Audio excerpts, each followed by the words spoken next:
गौहर अली खान साहब, ये बताइएगा कि अब जब खान साहब को 28 तारीख को तलब किया गया है, उनको पेश करने का हुक्म दिया गया है जज साहब की जानिब से, तो अब पाकिस्तान तहरीक इंसाफ की स्ट्रेटजी क्या होगी? क्या खान साहब का कोई पुरतफाक इस्तकबाल किया जाएगा बाहर निकलने पर? क्या आप लोग प्लानिंग कर रहे हैं इस हवाले से? देखिए, इंशाल्लाह पार्टी फैसला करेगी। खान साहब की हर जगह पुरतकाब जो है ना इस्तकबाल होगा, लेकिन अगर ये सिर्फ उसको लेके आएंगे, अगर ये रात के अंधेरे में तो लेके नहीं आ सकते, कोर्ट प्रोसीडिंग लेके आएंगे। इंशाल्लाह ताला लोग आएंगे और बड़े तादाद में आएंगे। इंशाल्लाह ताला बहुत बड़ा इस्तकबाल होगा खान साहब। अच्छा, बैरिस्टर गौहर साहब बताइएगा कि आजकल इंटरव्यूज़ के बड़ा सेशन चल रहा है, मलिक रियाज का भी इंटरव्यू सुना है कि रिकॉर्ड हो चुका है, समझते हैं कि ये भी कोई पार्टी में डेंट डालेगा? देखो, इन्होंने जितनी कोशिश करनी थी, जिससे ये कोई इंटरव्यू ले सकते सबसे ले ली हैं। अगर उसने इंटरव्यू रिकॉर्ड करवाया और है तो लेट दैट कम। भाई, जहाँ तक मैं मलिक रियाज साहब को जानता हूँ, मेरा नहीं ख्याल मलिक रियाज साहब कभी कोई रेड लाइन क्रॉस नहीं करते। वो एक बिजनेसमैन आदमी है, सोबर आदमी। गौहर अली खान साहब, आपने कहा कि लोग निकलेंगे, पुरतफाक इस्तकबाल भी करेंगे, तो कैसे करेंगे? क्योंकि एक जानिब अब भी जो लोग हैं, PTI के लोग रोपोश हैं, छुपे हुए हैं, जो कारकुनान हैं वो डरे हुए हैं, तो किस तरीके से खान साहब का आप लोग पुरतफाक इस्तकबाल करेंगे? सर, जितने भी ये लीडरशिप बेशक छुपी हुई है, वो अंडरग्राउंड है ज़रूर है, लेकिन अवाम और सपोर्टर और वोटर आप देखेंगे, इंटरनेशनल मीडिया कितने आएगी। इंशाल्लाह ताला 27 को उस पर बहस करेंगे, आप देखेंगे दुनिया उमड़ आई होगी। गौहर साहब, ये सवाल बहुत अहम जानना ज़रूरी है कि जो सिफर से दोबारा से अब जो ट्रायल शुरू किया जा रहा है, क्योंकि सब कुछ तो ऐसा लग रहा है कि 8 फरवरी को सामने रख कर किया जा रहा है, तो 8 फरवरी तक आइडियली क्या ट्रायल जो है वो कंक्लूड हो सकता है, कोई सज़ा या जो भी फैसला होगा, लेकिन 8 फरवरी तक कंक्लूड हो सकता है। देखिए, मुखालिफिन की कोशिश है कि जल्द से जल्द कंक्लूड करें। मुखालिफिन की कोशिश है कि जितना जल्दी हो सके कन्विक्शन हो, डिस्क्वालिफिकेशन हो, उसको पॉलिटिकल स्फीयर से निकाला जाए। लेकिन क़ानून के मुताबिक अभी प्रोसीड होना है। हाई कोर्ट के 2 जज साहिबान ने एक ऑर्डर किया है, उसके पैरामीटर्स पूरे करके आगे बढ़ना है, और ऐसे ही बढ़ना चाहिए। ये हर शहरी का एक हक़ है आईन और क़ानून के मुताबिक। इसी तरीके से चलेंगे। 28 गवाह है और 2 अक्यूज़्ड है, वो अपने क्रॉस एग्जामिनेशन करेंगे, अपने गवाह भी पेश करेंगे। मैं नहीं समझता कि ये किसी सूरत हो सकता है। बाकी भी केसेस इन कोर्टों में प्रोसीड कर रहे हैं। अगर आप इनको कंक्लूड करना चाहें इन अकॉर्डेंस विद लॉ, तो it will take quite a lot of time. अच्छा, गौहर अली खान साहब, अब जब खान साहब ने बाकायदा तौर पर 10 दिसंबर को पेशावर में जलसे के अहकाम जारी कर दिए हैं, दूसरी तरफ हम देख रहे हैं कि पंजाब में भी अली ज़फ़र साहब को टास्क सौंप दिया गया है, तो क्या अब आप कह सकते हैं कि आपको लग रहा है कि PTI को अब लेवल प्लेइंग फील्ड की तरफ एक ट्रैक की जानिब जाया जा रहा है और मामला अब बेहतरी की जानिब जा रहे हैं? क्योंकि अब लास्ट हमने कंसेक्टिव 2 आप लोगों ने कन्वेंशंस किए हैं without any resistance, without any रोक टोक, तो क्या कहना चाहेंगे इस हवाले से? देखिए, अभी भी लेवल प्लेइंग फील्ड नहीं है, ये सिर्फ एक नारा है लेवल प्लेइंग फील्ड का। अभी भी रोक टोक है और अभी भी इजाज़त कहीं भी नहीं मिल रही। KPK में 2 कन्वेंशन ज़रूर हुए हैं, वो हाई कोर्ट ने ऑर्डर कर लिए थे और बड़ा लिमिट करा लिया था और उनके वेन्यू भी चेंज करने पड़े थे, इसलिए अभी इजाज़त तो नहीं मिल रही है। और इसी सिलसिले में हमने इलेक्शन कमीशन से रिक्वेस्ट की थी कि आप एक नोटिफिकेशन करें, उस नोटिफिकेशन को IG और सारे सेक्रेटरी, चीफ सेक्रेटरीज़ को डायरेक्ट करें कि आप इनको फैसिलिटेट करें, सारे पार्टीज़ को फैसिलिटेट करें। अगर अकॉर्डिंग्स विद लॉ वो आपको एप्लीकेशन दे देते हैं, आप परमिशन दें, लेकिन उनको परमिशन अगर मिल जाती है इंतज़ामिया की तरफ से, फिर उनको ना रोकें। अभी रोक टोक तो ज़रूर है, लेकिन हमारी कोशिश है, दोबारा दरख्वास्त देंगे हम, we are going to high court. मीनारे पाकिस्तान पर नून लीग ने जो जलसा किया था, क्या उतने ही लोग आप पेशावर जलसे में इकट्ठे कर पाएंगे? इंशाल्लाह ताला उससे दुगना होंगे, प्रोवाइडेड की इजाज़त मिल जाती, प्रोवाइडेड ये लोगों को रोक न ले, और इंशाल्लाह ताला लोगों को नहीं रोक सकेंगे। हम पेशावर हाई कोर्ट में ये दरख्वास्त देंगे कि अब फुरमन जलसे की इजाज़त आईनी हक़ है और इस आईनी हक़ को इन्फोर्स करना अदलिया की जिम्मेदारी है। जलसे में सिर्फ और सिर्फ पेशावर की शहरी होंगी या मुल्क भर से कारकुनान को? सिर्फ KPK के लोग होंगे पूरे, कि हम सिर्फ KPK के लोग देखें और देख लेना लोग कितने तादाद में आते हैं। बैरिस्टर गौहर साहब, ये बिलावल भुट्टो ज़रदारी की जानिब से पाकिस्तान तहरीक इंसाफ को टिकटॉकर की जमात कहा गया है, क्या कौन सी जमात कहा गया? टिकटॉकर।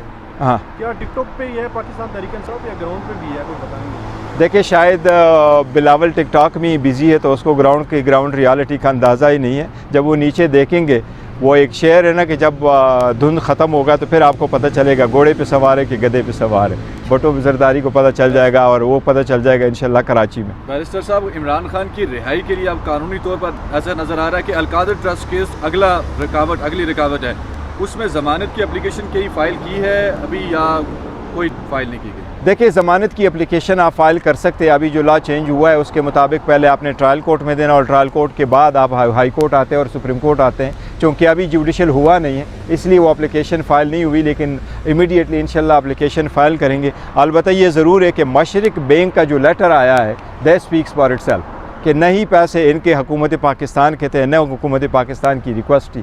दैट जो है ना उनके केस जो है वो ऑलमोस्ट ख़त्म हो चुका है उसके साथ। गौर साहब, टाइमिंग बहुत इंपॉर्टेंट है ऐसे वक्त में जब एक तरफ इमरान खान साहब पर अलकादी ट्रस्ट की तलवार लटक रही है, दूसरी तरफ ये स्टेटमेंट आना, तो क्या ये आपको टाइमिंग बहुत इंपॉर्टेंट नहीं लग रही इस मामले में? अब मशरिक का स्टेटमेंट आना, देखिए मशरिक का स्टेटमेंट जो है 18 अक्टूबर को सुप्रीम कोर्ट ने एक ऑर्डर कर लिया था और 10 कंपनीज 10 अकाउंट जहां से पैसे ओरिजिनेट होकर के पाकिस्तान आए थे, सुप्रीम कोर्ट ऑफ पाकिस्तान ने उस केस में प्रोसीडिंग करते हुए ऑर्डर कर लिया था और मशरिक को भी नोटिस गया था कि आप ये भी डॉक्यूमेंट दे दें। तो ये सुप्रीम कोर्ट के हिसाब से आए, हमने न किए और न हम फैसिलिटेट कर सकते और नहीं हमें ये पता था। पेश होंगे? देखो, जिन लोगों ने उनको रखा है वो तो इस बात पे बज़द होंगे कि जी उनको ना पेश किया जाए और उनका ट्रायल जो है इन कैमरा किया जाए, उनका ट्रायल जेल में ही किया जाए। लेकिन let's the common sense and the good sense must prevail now. बड़ा हो गया, आपने अगस्त में कर दिया। मेरा तो ये ख्याल है कि आज जज साहब कहते हैं कि मैं रिक्यूज़ करता हूँ, मैं ये केस सुनता नहीं, क्योंकि जितने मैंने ऑर्डर कर लिए, हाई कोर्ट ने मेरा एक ऑर्डर नहीं बल्कि सारे के सारे ऑर्डर सेटिस्फाइड कर लिए। इन सर्कमस्टांसिस में let this case be decided by someone else. लेकिन anyway if he has to proceed let सही, लेकिन अच्छी बात है कि वो ओपन ट्रायल हो। देखो, आइन और कानून में कोई कंसेप्ट नहीं है कि आप किसी का ट्रायल कर लें। आपको याद होगा 23 अक्टूबर को मैंने एक ट्वीट किया था, इंडाइटेड और नॉट इंडाइटेड, गिल्टी और not guilty, each and every order of the trial court जो है वो अनकॉन्स्टिट्यूशनल, इलीगल है और हाई कोर्ट उसको अनकॉन्स्टिट्यूशनल डिक्लेयर करेगी। तो यही है, हुआ है, अच्छी बात है कि ऐसा ही हो। सर ये बताइएगा कि वीडियो लिंक के ज़रिए क्या फ़र्द जुर्म आयद हो सकती है या खान साहब को पेश करना ज़रूरी है? देखिए, फ़र्द जुर्म के लिए तो लाना ज़रूरी है। हाई कोर्ट को पहले हमने एक दरख्वास्त दे दी थी और हमने कोर्ट को कहा था कि हमारी जो इनके सिक्योरिटी कंसर्न उन वक्त जो थी एफेड कचहरी में, उस वक्त हमने ये एक गुजारिश की थी हाई कोर्ट से और रिट पिटीशन फ़ाइल कर दी थी और हाई कोर्ट से रिक्वेस्ट ये की थी कि हमें वीडियो लिंक के ज़रिए से इजाज़त दी जाए। तो हाई कोर्ट ने उस पर एक तफसीली आर्डर दे दिया था और हाई कोर्ट का ये कहना था कि बहरहाल बेल मैटर में भी इनिशियल स्टेज पे और ट्रायल में भी आखिरी स्टेज पे और इंडाइटमेंट के लिए किसी का पेश होना अदालत में लाजिम है।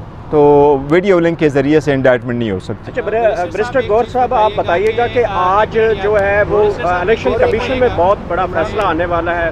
पीटीआई की इंतखाबी निशान के ऊपर आज फैसला आने वाला है। अगर आप समझते हैं कि बल्ले का निशान पीटीआई को नहीं अलॉट किया जाता तो आपकी स्ट्रेटजी क्या होगी? देखो, स्ट्रेटजी जो सेकंड प्लान बी हमने रखा हुआ है कि कैसे प्रोसीड करना पड़ता है, लेकिन मेरा नहीं ख्याल कि इलेक्शन कमीशन ये फैसला करेगी कि हम आपसे विड्रॉ करते हैं आपका बल्ला।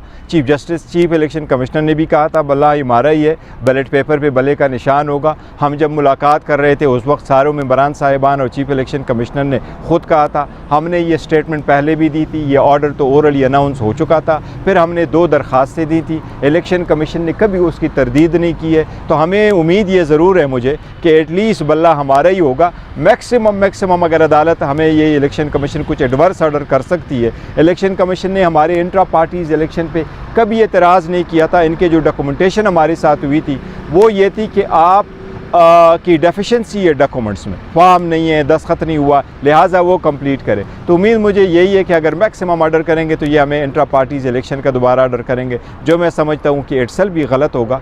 लेकिन बल्ला वापस लेने का देखो, अनलेस की बहुत बड़ी गेम चली हो। बैरिस्टर साहब, 29 अगस्त तक कार्रवाई रिवर्स हुई है साइफर केस में। 29 अगस्त को इमरान खान की दरख्वास्त ज़मानत भी नहीं दायर हुई थी और ये जो डॉक्यूमेंट रिसीविंग की थी, तो क्या ये जो ज़मानत का प्रोसेस है ये भी रिवर्स होगा? और फिर जो हाई कोर्ट का ज़मानत का फैसला है या फ़र्द जुर्म की कार्रवाई है, जितना भी है ज़रा इसको एलैबोरेट करिएगा, बड़ा टेक्निकल। देखिए, 29 अगस्त का जो की डेट है वो उसकी कोर्ट की पहली हेयरिंग थी। उससे पहले उनकी जुडिशल दे दिया गया था, कोर्ट में प्रोड्यूस नहीं किया गया था, तो कोर्ट ने उसको टच नहीं किया था। बिकॉज क्वेश्चन ये था कि ट्रायल का जब आप प्रोड्यूस करें, आप जेल जाएँ, तो वो ऑर्डर किसने करने थे। अब हाई कोर्ट ने चूँकि कहा है वो प्रोसीडिंग्स जो है वो वाइड है, तो वाइड होने की प्रोसीडिंग कि each and every order is now gone. तो मैं तो ये समझता हूँ कि 29 अगस्त से लेके आज तक उसकी जितनी भी कस्टडी है ये भी इलीगल है, वो इलीगल कन्फाइन ही मानी जाएगी। और जितनी इंडाइटमेंट है, इंडाइटमेंट भी ख़त्म है, विटनेसेस भी ख़त्म है, ऑर्डर्स भी ख़त्म है। हमने जो पहले ऑर्डर उनके सामने फ़ाइल किए थे ट्रायल कोर्ट के, वो सारे के सारे ख़त्म है। अलबत्ता बेल का मैटर जो है वो सुप्रीम कोर्ट के सामने है, वो कंटिन्यू करेगा। अच्छा